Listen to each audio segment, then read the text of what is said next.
Patient facilitation के लिए, patient की हेल्प के लिए हेल्प डेस्क का वहाँ पर होना, उसको असिस्ट करने के लिए जब हमारे हेल्थ फैसिलिटी में आता है। देन ग्रीवेंस रेड्रेसल मैकेनिज्म होना, कि शिकायत निवारण के लिए मैकेनिज्म होना वहाँ पर बहुत इंपॉर्टेंट हो जाता है, बिकॉज़ कहीं न कहीं ये कोई फॉल्ट फाइंडिंग फाइंडिंग वाला सिनेरियो नहीं है। इट इज़ जस्ट लाइक कि अगर कोई हमें ग्रीवेंस अपना देगा, तो कहीं न कहीं जब हम उसको क्या कहते हैं, उस पे काम करते हैं, उसको हम इम्प्रूव करते हैं, तो कहीं न कहीं हमारी ही हेल्थ फैसिलिटी की जो सर्विस है, वो इम्प्रूव होती है। The whole idea behind grievance redressal mechanism is this. तो why IPH is compliance? IPH compliant हमें क्यों होना है?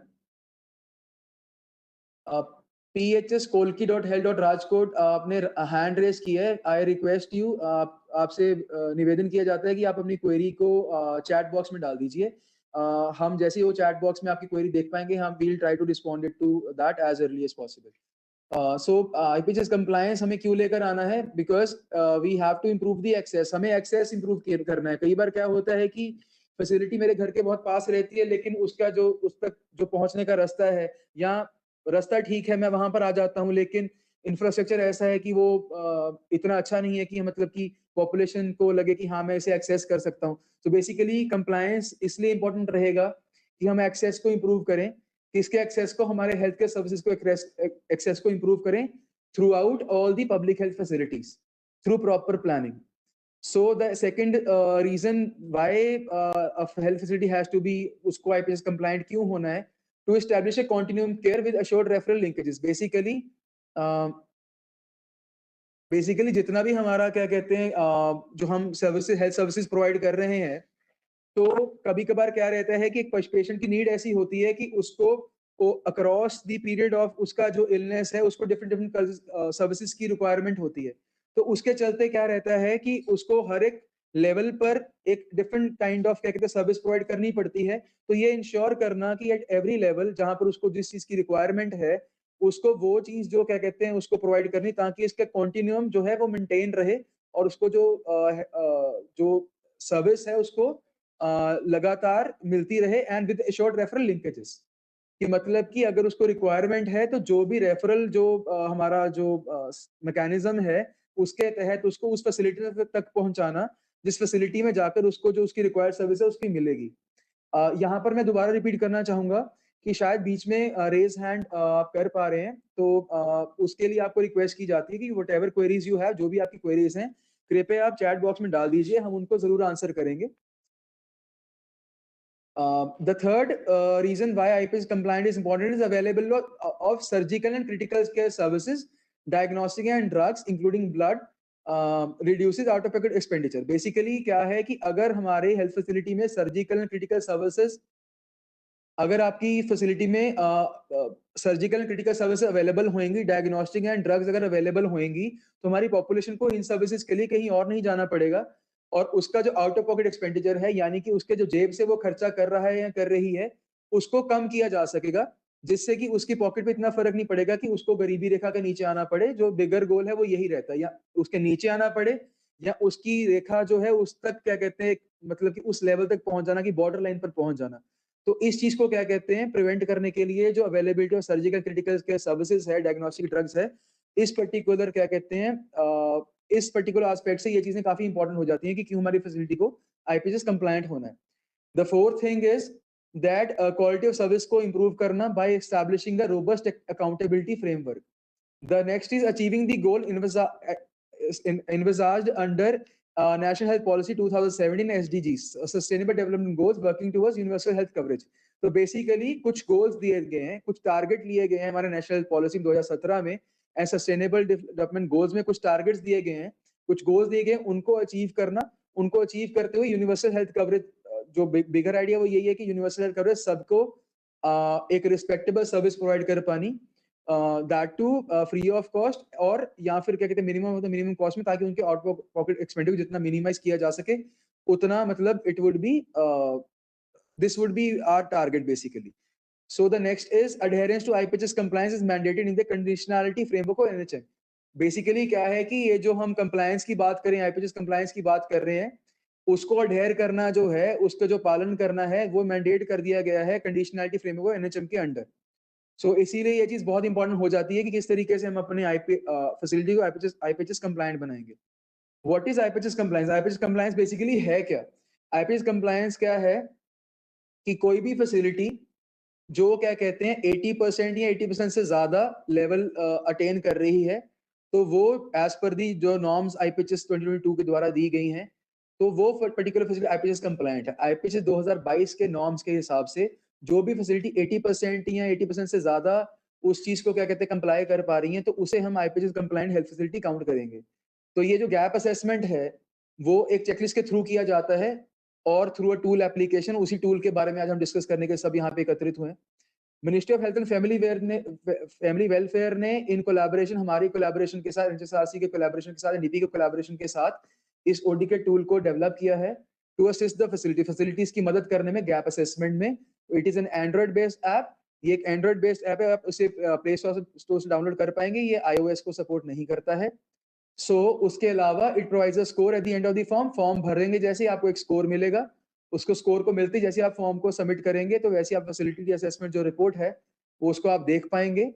Also state district and health facility to plan the reduce. तो बेसिकली क्या है, जैसे आपकी असेसमेंट रिपोर्ट आएगी आप इसको देख पाएंगे उन सारे पैरामीटर्स पे जहाँ पे लगता है कि आप यहाँ पर थोड़ा सा लैग कर रहे हैं, तो कहीं ना कहीं उन एस्पेक्ट्स पे आप जो है आप अपनी प्लानिंग कर पाएंगे किस तरीके से आप उन गैप को इंप्रूव करेंगे। अपने सारे जो क्या कहते हैं नोडल आपके ब्लॉक लेवल्स के रहेंगे या फिर डिस्ट्रिक्ट लेवल के रहेंगे, उनको स्टेट लेवल के जो नोडल्स हैं उनको कॉन्फ्रेंस में लेते हुए कैसे आपने इन गैप्स को रिड्यूस करना है।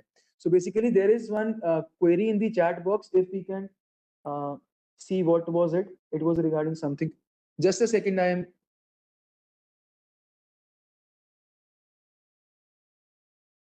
So we'll be taking the quiz in the end. We'll be now be continuing with the next part of the orientation, which is related to ODK collect का यूसेज, उसकी डाउनलोड से लेके लेते हुए किस तरीके से चेकलिस्ट को भरना है, कैसे अपने फैसिलिटी को असेस करना है। तो now I will be handing over to Devendra sir.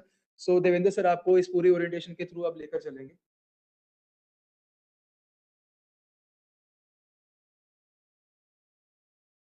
Thank you. तो यहाँ पर अब हमको देखना है कि ये आईपीएचएस टूल को हम किस तरह से हमारे एंड्रॉयड बेस्ड मोबाइल पर इंस्टॉल करेंगे। वैसे ये आईपीएचएस टूल जो है एक इंटीग्रेटेड सॉल्यूशन है to assess all type of health facilities, सब तरह की हेल्थ फैसिलिटीज है ना। तो सिंगल टूल से आप हर तरह की फैसिलिटी को असेस कर पाएंगे। और इसके अंदर इसका इंस्टॉलेशन प्रोसेस के अंदर इसमें जब आप इंस्टॉल कर रहे हैं तब, और जब डाटा सेंड करेंगे तब आपको इंटरनेट की आवश्यकता होगी। इसके अलावा अगर आप जब फॉर्म एंट्री कर रहे हैं तब अगर इंटरनेट नहीं है तो भी आप फॉर्म एंट्री कर सकते हैं। तो फिर इसमें यही है कि फॉर्म कंप्लीट करने के बाद में आपको स्कोर प्रोवाइड करेगा ये एंड ऑफ द टूल। और जब आप सबमिट कर देंगे फॉर्म, जब आप सबमिट कर देंगे फाइनल होके जब सेंड कर देंगे, तब आपको लास्ट में एक पीडीएफ में फैसिलिटी असेसमेंट रिपोर्ट मिलेगी। वो किस तरह से आप एक्सेस कर पाएंगे वो मैं आपको बताऊंगा अभी आगे। तो ये आईपीएचएस एक एंड्रॉयड बेस्ड मोबाइल ऐप है। तो इसका इंस्टॉलेशन समझते हैं हम सबसे पहले। इसमें सिंपल है इसको इंस्टॉल करना। जैसे बाकी ऐप इंस्टॉल करते हैं आप, उसी तरह से इसमें आपको गूगल प्ले स्टोर में जाना है या जो भी आपके अंदर मोबाइल ऐप इंस्टॉलेशन का टूल है वो यूज कर सकते हैं आप। इसमें वहाँ पर आपको ओडीके कलेक्ट सर्च करना है। ओडीके कलेक्ट का आप जैसा आइकॉन देख रहे हैं यहाँ पर, क्लिपबोर्ड जैसा बॉक्स टाइप आइकॉन है, तो ये इससे आप इंश्योर कर सकते हैं कि हाँ वो करेक्ट टूल है। ओडीके कलेक्ट आपको इंस्टॉल करना है मोबाइल पे। जब आप मोबाइल ओपन करेंगे तो सेकंड आपको क्यूआर कोड स्कैन करना है। क्यूआर कोड आपको या तो शेयर कर दिया गया होगा या इस मीटिंग के बाद शेयर करेंगे। तो उसमें आप क्यूआर कोड नॉर्मली जैसे पेटीएम वगैरह में करते हैं वैसे ही इसमें आप क्यूआर कोड स्कैन करेंगे। क्यूआर कोड स्कैन करते ही आपका आईपीएचएस टूल आपके मोबाइल में इंस्टॉल हो जाएगा। तो यहाँ पर आप देख रहे हैं कि आईपीएचएस का जो टूल है उसके अंदर डिफरेंट फोल्डर्स हैं। फर्स्ट जैसे है स्टार्ट न्यू फॉर्म, फिर है ड्राफ्ट, फिर है रेडी टू सेंड, फिर है सेंड और डिलीट फॉर्म। तो जब भी आप असेसमेंट स्टार्ट करेंगे तब स्टार्ट न्यू फॉर्म से करना है आपको। स्टार्ट न्यू फॉर्म में और भी दूसरे फॉर्म्स भी हैं, जो कि फैसिलिटी असेसमेंट रिपोर्ट वाला ऑप्शन भी है, ब्लैंक फॉर्मेट्स अवेलेबल डाउनलोड करने का ऑप्शंस भी है। तो अभी सेकंड ऑप्शन है ड्राफ्ट। इसका यूज तब होगा जब आप अगर फॉर्म एंट्री कर रहे हैं और आपने अगर बीच में आप फॉर्म सेव एज ड्राफ्ट करते चलेंगे, वो कैसे करना है वो भी हम समझेंगे स्टेप्स में। तो जब आप सेव एज ड्राफ्ट करेंगे तो वो फॉर्म आपको ड्राफ्ट फोल्डर में मिलेगा। उसमें यही है कि अगर आपने मान लीजिए फॉर्म एक अधूरा भरा है, इनकम्प्लीट भरा है और आपने सेव एज ड्राफ्ट करके रखा है, तो अब जब सेकेंड टाइम उसको ओपन करेंगे तो उसको ड्राफ्ट फोल्डर से ओपन करेंगे। तो ये ड्राफ्ट फोल्डर में आपको वो फॉर्म्स मिलेंगे जो आपने सेव किए हैं। फिर नेक्स्ट है रेडी टू सेंड। इसमें आप जब फॉर्म सेंड कर देंगे, कंप्लीट भरने के बाद जब आप सेंड कर देंगे सर्वर पे, तो वो रेडी टू सेंड में तब आएगा यदि आपके यहाँ इंटरनेट कनेक्टिविटी नहीं है, तो वो रेडी टू सेंड में पड़ा रहेगा। और जैसे ही आप इंटरनेट कवरेज एरिया में आते हैं, ऑटोमेटिकली वो फॉर्म सेंड हो जाएगा, सर्वर पे सेंड हो जाएगा। इसमें लास्ट ऑप्शन डिलीट फॉर्म है, उसका यूज नहीं करना है। जनरली वो डिलीट फॉर्म डिलीट करने के लिए यूज होता है। तो ये तो था इंस्टॉलेशन। अब जिससे हम इसका यूज किस तरह से करेंगे स्टार्ट, जिससे असेसमेंट हमको स्टार्ट करना होगा, तो स्टार्ट न्यू फॉर्म के अंदर आपको आईपीएचएस असेसमेंट ऑप्शन मिलेगा। उसको खोलते ही आपको एक फर्स्ट स्क्रीन ये होगा आपका इंडियन पब्लिक हेल्थ स्टैंडर्ड्स। फिर यहाँ पर हम नेक्स्ट प्रेस करेंगे तो यहाँ पर सबसे पहले स्टार्ट होगा ये फॉर्म एंट्री निन नंबर से। निन नंबर जैसा कि आप सबको पता होगा, जो आप HMIS पोर्टल पे यूज करते हैं निन नंबर, वही निन नंबर यहाँ यूज करना है। तो वो नंबर आप डालने के बाद में फैसिलिटी की डिटेल बताएगा, वो आप चेक कर लेंगे कि आपकी ही फैसिलिटी की डिटेल है। तो ये facility name, facility state, district, block ये बताएगा।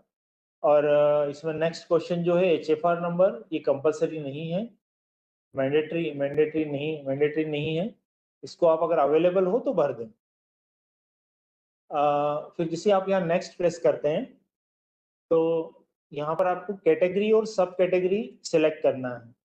तो आप ये बहुत इंपॉर्टेंट स्क्रीन है। इंपॉर्टेंट इसीलिए है कि सभी तरह की फैसिलिटी के सेट ऑफ क्वेश्चंस जो हैं वो डिफरेंट है, अलग अलग यूनिक सेट ऑफ क्वेश्चंस हैं हर फैसिलिटी का, ईच का।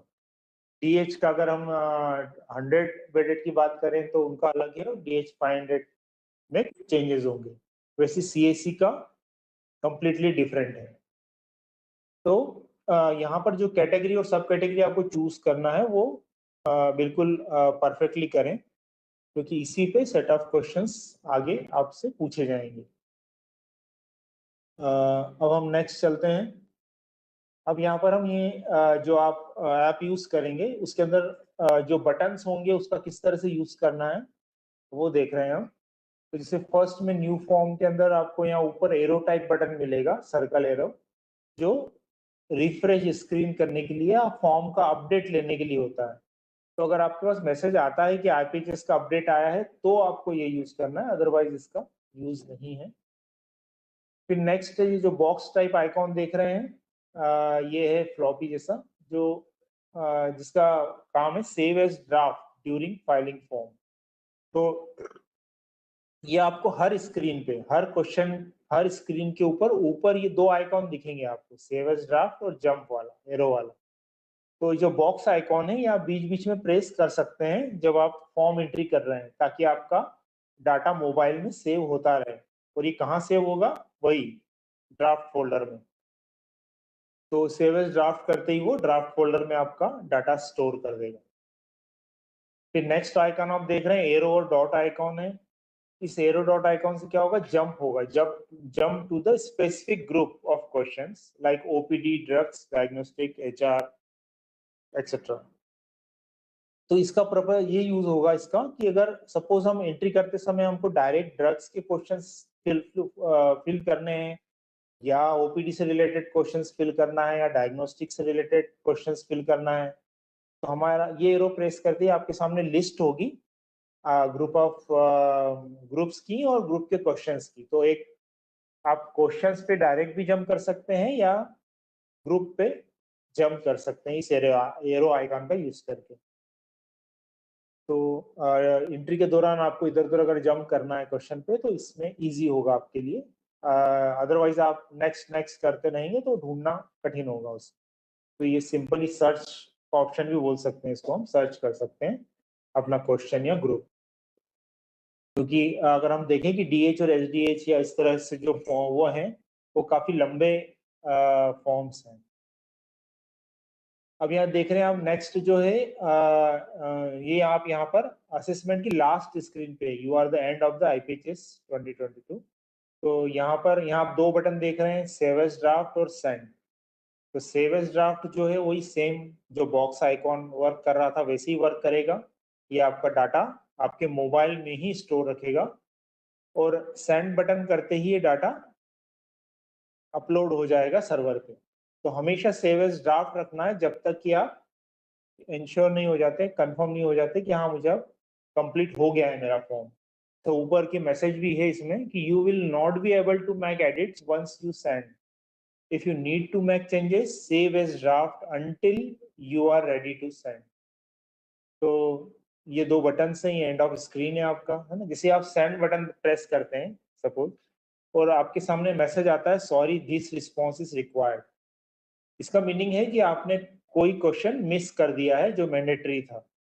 तो ये डायलॉग बॉक्स आपको उस क्वेश्चन पे ले जाकर छोड़ देगा। वहां पे आपको एंट्री करना है उस क्वेश्चन की जो मिस हो गया था। उसको एंटर करने के बाद आप यहाँ पर एंड में आके सेंड कर सकते हैं। तो सेंड करने के बाद वही रहेगा, रेडी टू सेंड में आएगा अगर इंटरनेट नहीं है।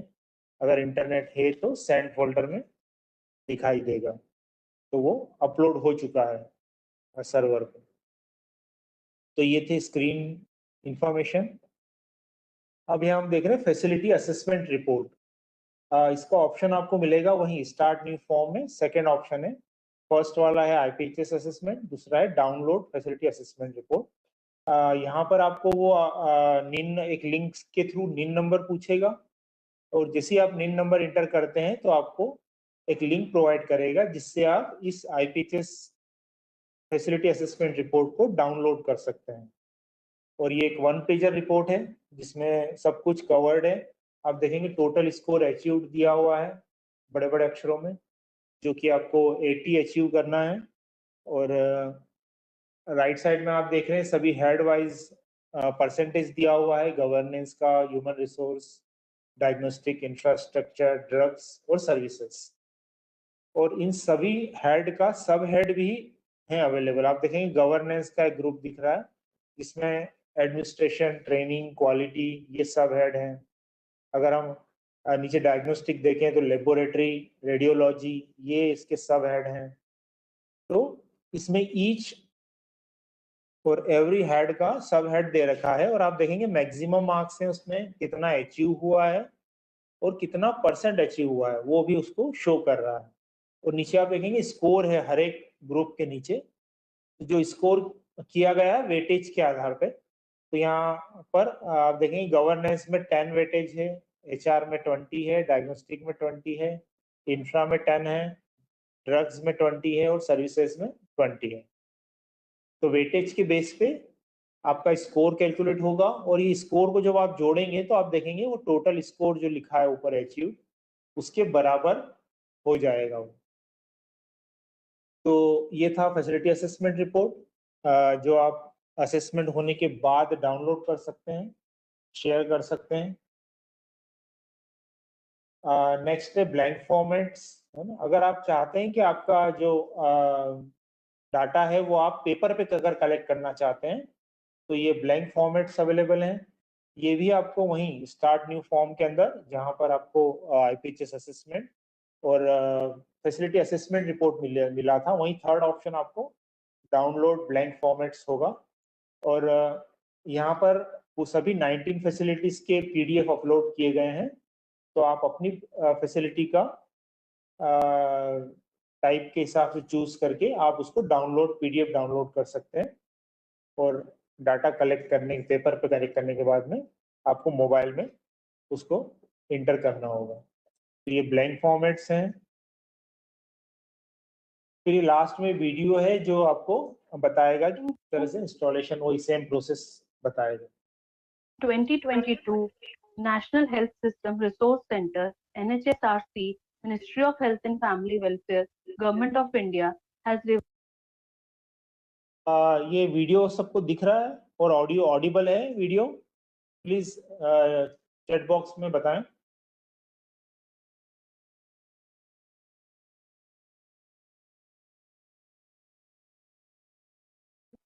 Okay, thanks. रन करें। In 2022, National Health System Resource Center, NHSRC, Ministry of Health and Family Welfare, Government of India has revised Indian Public Health Standards IPHS 2022, a set of uniform standards envisaged to access and improve the quality of public health facilities in the country. For accessing the facility as per IPHS standards, NHSRC has developed IPHS 2022 tool which works online as well as offline on mobile, tablet and computers. First, we will explain the process of installing ODK Collect app on Android-based smartphones. Open Google Play Store and write ODK Collect on the search bar and install the app. Open ODK Collect app. Click blue button to configure with QR code. ODK Collect app will automatically download all the data entry forms required for the IPHS 2022 assessment of the health facilities. Now you are ready to start the assessment. Click blue button, Start New Form. Check for update option on the top right for any update in the form. Click on button for IPHS 2022. After clicking the button, a blank form will open to start the data entry. The first field is to enter NIN number of the facility and after that press next.